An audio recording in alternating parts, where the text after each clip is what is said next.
Hey guys, it's Patrick and welcome back to the channel, Double Games, where we talk about everything and anything video game related.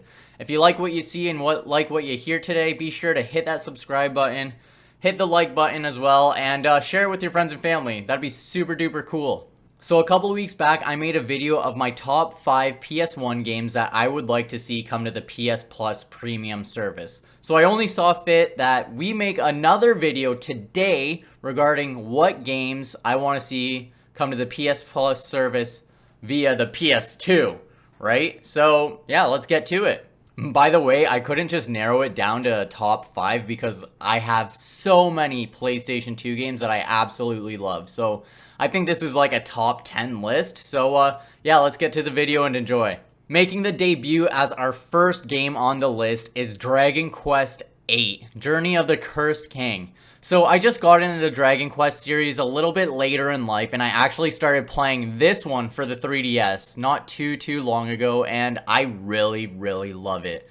I love the turn-based JRPG that it is, the story, the music, the characters, and honestly just everything that it has to offer. So the game was originally released in 2004 in Japan, and I believe it became the first 3D Dragon Quest game to actually release here in North America in 2005. But then it was remade in 2017 for the 3DS, which is the version that I'm currently playing. In Dragon Quest VIII, you'll find yourself traveling with your companions in the beautiful cel-shaded world in search of an evil magician named Dol Magus, who has cursed and uglified the king that you're traveling with. If you haven't played this one already, I definitely recommend you check this one out. So the next game, or games to be more specific, we've got Tony Hawk's Pro Skater 3, Tony Hawk's Pro Skater 4, Tony Hawk's Underground, and Tony Hawk's Underground 2.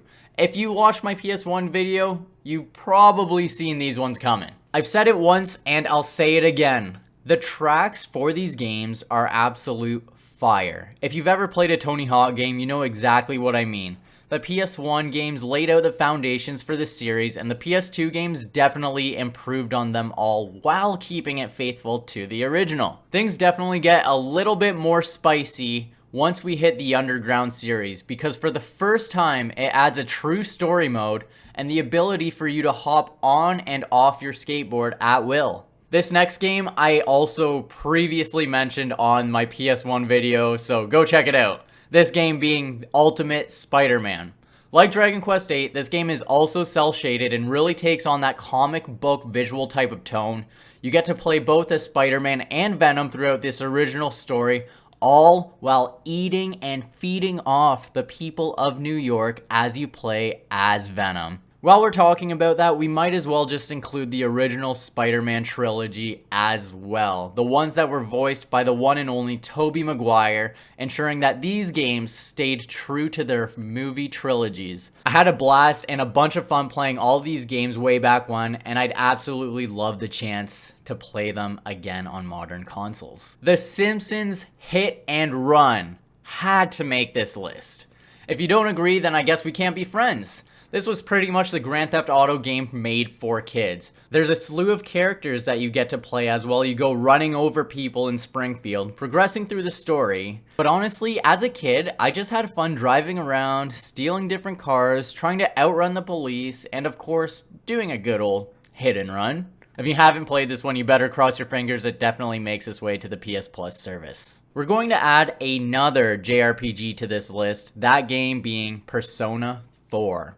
I actually didn't get the chance to play this game originally when it released for the PS2, but recently started a playthrough when it came onto Steam. In summary, Persona 4 follows a group of high school students dealing with a mysterious TV channel dedicated to distorting and exaggerating the truth of who they are and their identities. A string of bizarre murders related to the TV channel begins shaking their once peaceful town. The first Persona game I actually played was Persona 5 Royal, which follows a pretty similar plot, and I loved it, and I love Persona 4 Golden so far. If they brought that version of the game to the PS Plus service, that would be amazing. If not, I can totally get along with the vanilla version. This next game, I'm actually pretty sure it was on PS Now, but it didn't make its way into the transition of the new PS Plus service. This game was developed by Rockstar, and I'd say this is a real Grand Theft Auto for kids. Or I guess teenagers to be more precise. This game being Bully.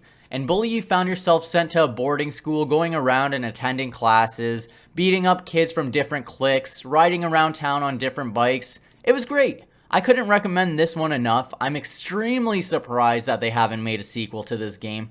I know I've only played it once or twice, but I definitely would say this was on my top PS2 games back in the mid-2000s. If you haven't checked it out, 10 out of 10, recommend. I'm just gonna keep plugging in my PS1 video because this next game is a sequel to one of my top 5 games on that list. That game being Pacman World 2. Once again, you find yourself playing as Pac-Man, traveling across 25 different levels, saving all of the Pac people from the evildoers, Inky, Pinky, Blinky, and Clyde.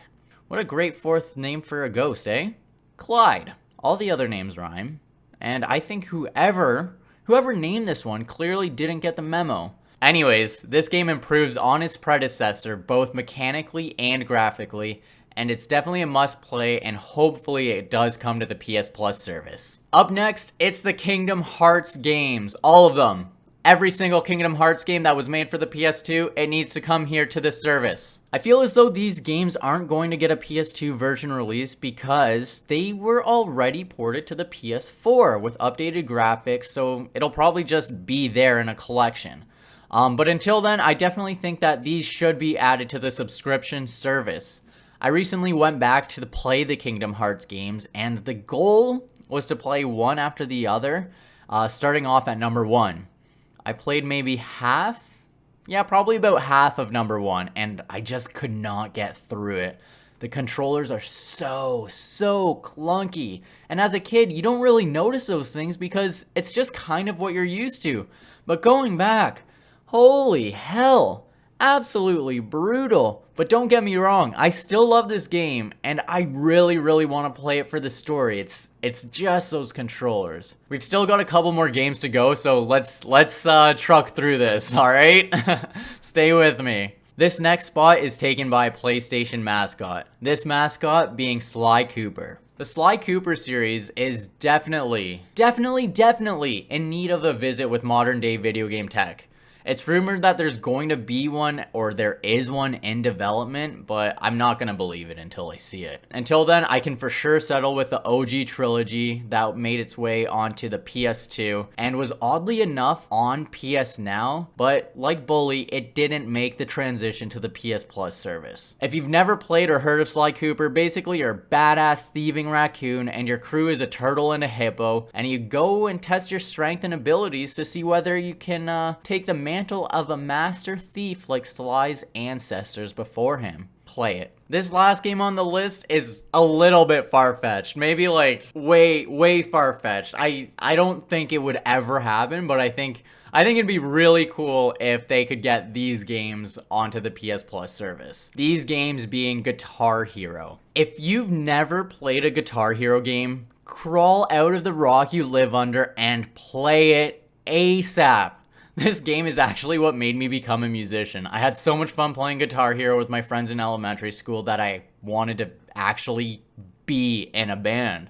Like I said, I have no idea how they pull it off, especially if you have a corded controller for the guitar. They could make an adapter, or maybe we'd just be like forced to use the wireless ones. I'm not too sure how they do it, but I think it would be amazing if they pulled this one off. Do they still even make Guitar Hero or Rock Band? Sound out in the comments below. Anyways though, that is it for this video. If you liked what you heard and you liked what you saw, hit that like button, subscribe if you haven't. Do you think Guitar Hero should be added to the PS Plus subscription? Let me know in the comments below, and how would they do it? How would they do it? If I missed any games on your PS2 top list, sound off in the comments below, let me know, and let's have a discussion. But until next time, I'll see you peeps in the next video. Deuces.